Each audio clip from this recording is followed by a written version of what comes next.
بسم اللہ الرحمن الرحیم۔ سرور کائنات آقا حضرت محمد صلی اللہ علیہ وسلم اللہ پاک کی وہ محبوب بستی ہیں کہ جن کو اللہ پاک نے ان کی پیدائش سے پہلے ہی بہت سے معجزات عطا فرما دیے۔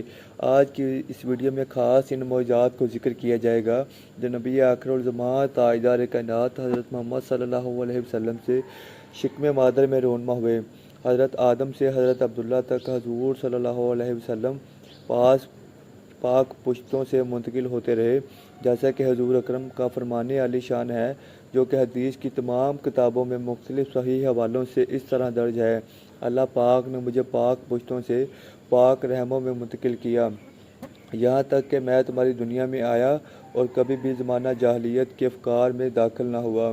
اس طرح حضرت کعب بن عباس سے روایت ہے کہ ایک دن حضرت عبد المطلب حتیم کعبہ میں سو کر اٹھے تو سب لوگ ان کو دیکھ کر حیران ہونے لگے کہ ان کی آنکھوں میں، سرما والی آنکھوں میں تل لگا ہوا تھا جس کا حسن و جمال اپنی انتہا پر جا پہنچا۔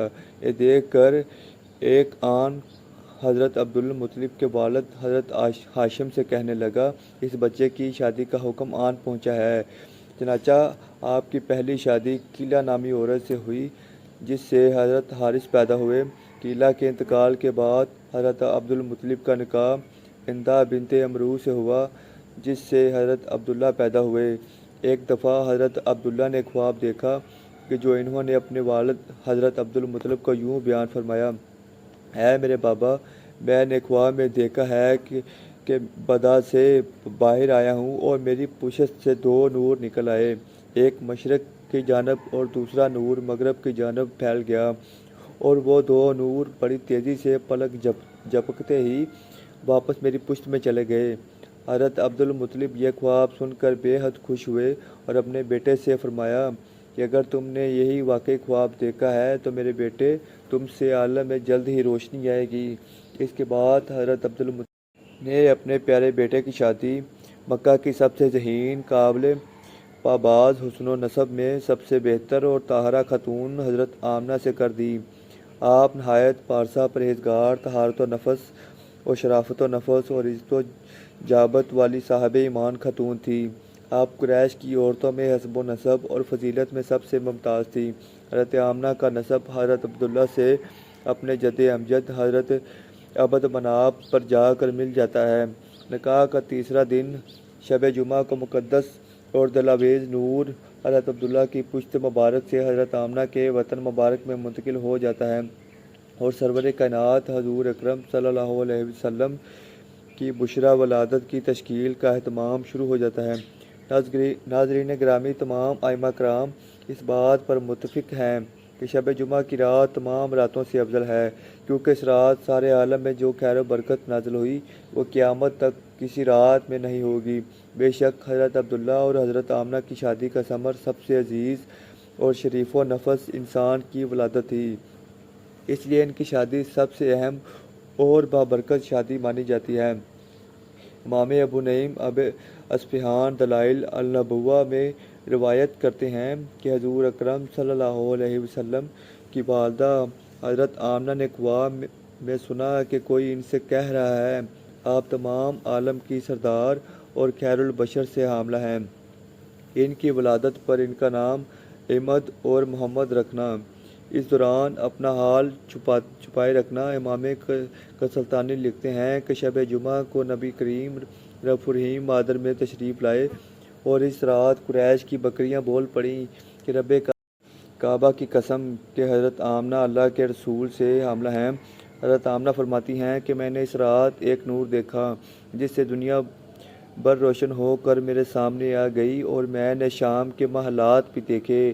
قصائص الکبریٰ جلد اول میں حضرت عبداللہ بن عباس سے روایت ہے کہ حضور اکرم صلی اللہ علیہ وسلم 9 ماہ تک والدہ ماجدہ کے بطن میں جلوہ گر رہے۔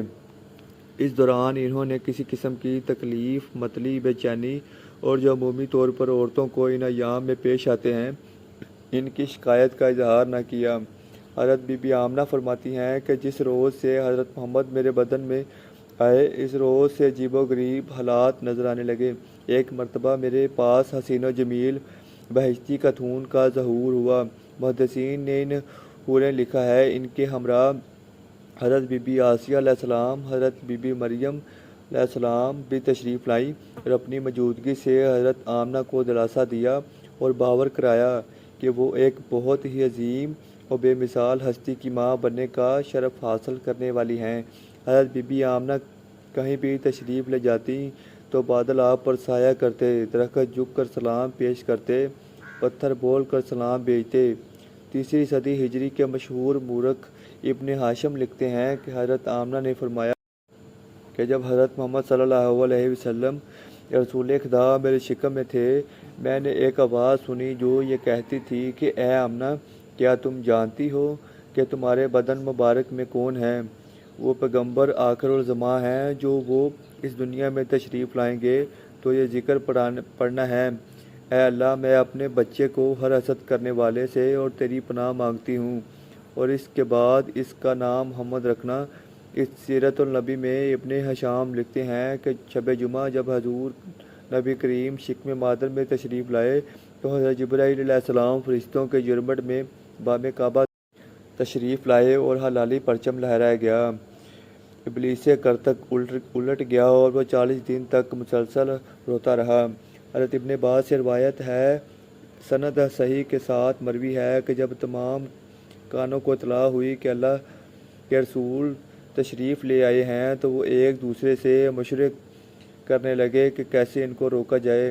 حضرت آمنہ فرماتی ہیں کہ جب میں کنویں سے پانی بھرنے کے لیے جاتی تو پانی خود سطح پر آ جاتا تاکہ مجھے تھوڑا سا بھی جھکنا نہ پڑے۔ مجھے درخت، چرند پرند، پہاڑ اور جانور مبارکبادیں دیتے اور پھر سلام کرتے۔ اللہ اکبر۔ ناظرین گرامی، کسی مفسرین کی تفسیر یا کسی محدث کی تشریح یہ بیان نہیں کر سکتی کہ کیسے اللہ پاک نے اپنے محبوب پیغمبر کی دنیا میں امن کے لیے انتظامات فرمائے کو اسی طرح بات میں سمیٹتے ہیں کہ عربوں کی عقلمند خاتون فہم اور سمجھ میں بے حد نظیر اپنی وفات کے وقت اپنے پیارے بیٹے حضرت محمد سے کہتی ہیں کہ بیٹا، بے شک ہر زندہ مر جائے گا، ہر نیا پرانا ہوگا، ہر جماعت فنا پذیر ہوگی، میں بھی مر جاؤں گی لیکن میری یاد ہمیشہ رہے گی۔